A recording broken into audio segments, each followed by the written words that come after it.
Çka ka qëllu sërish në listën e 100 restoranteve më të mira në New York, në qytetin e New Yorkut, kushdo rrugis shpërthen nga shihet e botës, restorantet shqiptar me çka ka qëllu ka rrëmbyer sërish një vend deri në listën e New York Times për 100 restorantet më të mira të këtij viti. Gazeta e shpalli listën më 2 qershor për të tretin vit radha si ky tempull i kuzhinës shqiptare menaxhuar nga sipërmasi me origjinë nga Kosova Ramis Kuka ka më qepse ushqien dhe zemrat e shqiptarëve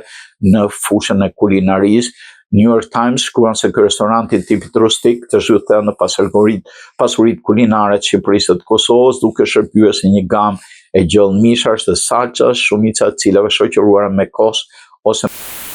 restoranti i ngrohtë është një lloj muzeu më vete me mure tullash me lokalizacionin në Bronxit si dhe në atë të Manhattanit, të veshura me artefakte shqiptare. Kameramerët mezi presin t'ju shpjegojnë klientëve këtë lloj kuzhine fatkeqësisht ende nuk përfaqësohet sa duhet në New York. Përfshirja e çka ka qelluar në listën e New York